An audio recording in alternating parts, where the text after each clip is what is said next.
विसरलो विसरलो. शोक झाला बाबा. अरे बापरे, ह्याच काय त्या सगळ्या साठवलेल्या कविता? हा, ह्या लॉकडाऊन मध्ये लिहिलेल्या सर्व कविता आहेत बघ. लॉकडाऊन पडल्या. लॉकडाऊन मधल्या, कारण त्यावेळी वेळ भरपूर होता ना. Free mind. मोकळं मन कविता कवी जागा करतं वाटतं. चंद्रभागेच्या तीरावरती 13 जुलै. हे काय? मन पाखरूच व्हावे, आसमानीच्या कुशीत शिरावे, तिचे सवे मेघांच्या शय्येवर लोळावे, तारकांच्या सौंदर्याचे माधुर्य प्राशावे. अरे वा. मन पाखरूच व्हावे, ब्रह्मांडाच्या गाभाऱ्यात शिरावे, नवग्रहांवर अधिराज्य गाजवावे, ओंकाराला साथ घालून त्याचेच व्हावे, मन पाखरूच व्हावे. क्या बात. काय हे, काय नाव आहे कवितेचं? मोक्ष. हे कुर्त्यातलं त्यामुळे दिसेनाच झालंय. ते अरे खूप जुन्या कविता आहेत ना, अशाच कागद मिळाला लिहिलं. बापरे, खूप खूप खास लिहिलंय. काय नक्की विषय, कसं काय लिहिलं होतं तुम्ही? अरे काय माहितीये का, त्यावेळी वेळ भरपूर होता ना आपल्याकडं. कुठला म्हणजे कामाचा रगाडा नव्हता, काही नव्हतं. 8 जुलै 2020 सकाळी 9:30 वाजता असलं नसतं तुम्हाला सकाळी सकाळी. ते काय, सकाळी मला फ्रेश झाल्यानंतर ध्यान लावायची सवय.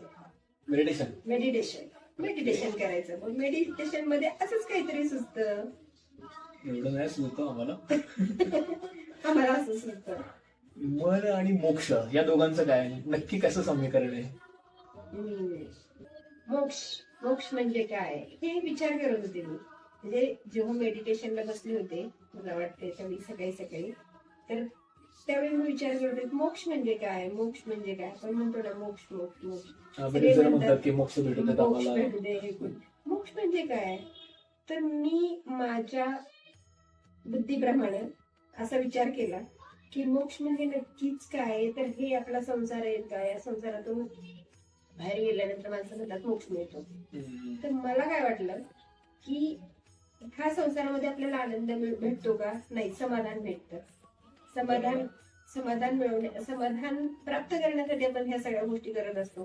हे मिळवणं, ते मिळवणं, हे पाहिजे, ते पाहिजे, हे अचीव करायचे, ते अचीव करायचे. गोल असतात, ध्येय असतात, ती कम्प्लीट करायची. आई वडिलांचं ध्येय असतं मुलांना मोठं करणं.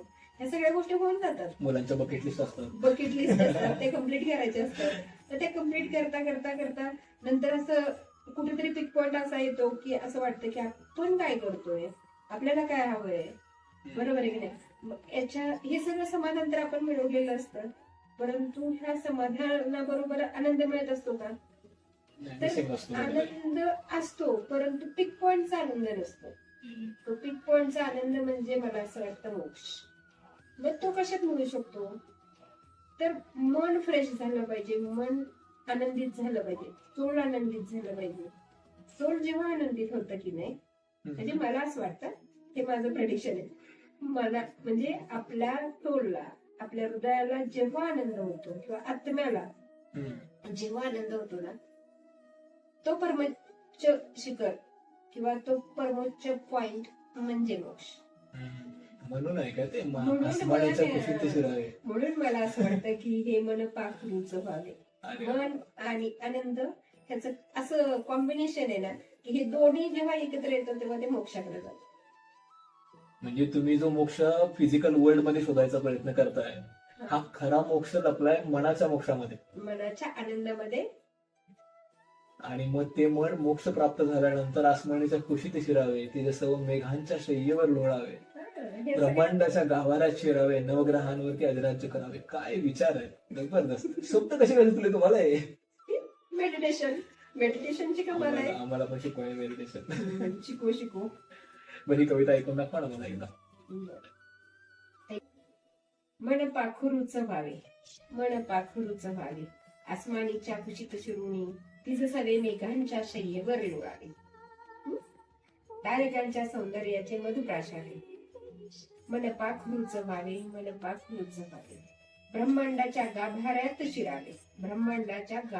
शिरावे, नवग्रहांवर अधिराज्य गाजवावे, ओंकाराला साध घालली त्याचेच व्हावे मन पाखरू व्हावे क्या बात. मन पाखरूच व्हावे. जल उद्रात शिरुनी लाटांवर आरूढ व्हावे. जल उद्रात शिरुनी लाटांवर आरूढ व्हावे. जल गर्भात शिरुनी निज सौंदर्यात तृप्त व्हावे. हो. मोह आवरे ना मनाला मनचक्षुंनी सौंदर्य धन प्यावे. मोह आवरेना मनाला मनचक्षुंनी सौंदर्य ध्यान प्यावे. धन सौंदर्य धन प्यावे. मोह आवरे ना मनाला मनचक्षुंनी सौंदर्य धन प्यावे. मन पाखरूच व्हावे मन पाखरूच व्हावे. भूगर्भात शिरुनी बळीराजाशी संधान साधावे. भूगर्भात शिरुनी बळीराजाशी संधान साधावे. त्यासवे भूगर्भास धुंडाळूनी ध्यानाच शांती स्थान शोधावे. वा. ध्यानातून मुक्तीकडे मुक्तिपथातून मोक्षाकडे मार्गस्थ व्हावे.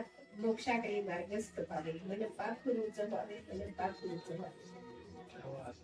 मला अजूनही विश्वास नाही बसत आहे. इतकी सुंदर कविता लिहिली तुम्ही आणि हे तुमचं मराठी भाषेवरचं प्रभुत्व आहे. सॅल्यूट. धन्यवाद.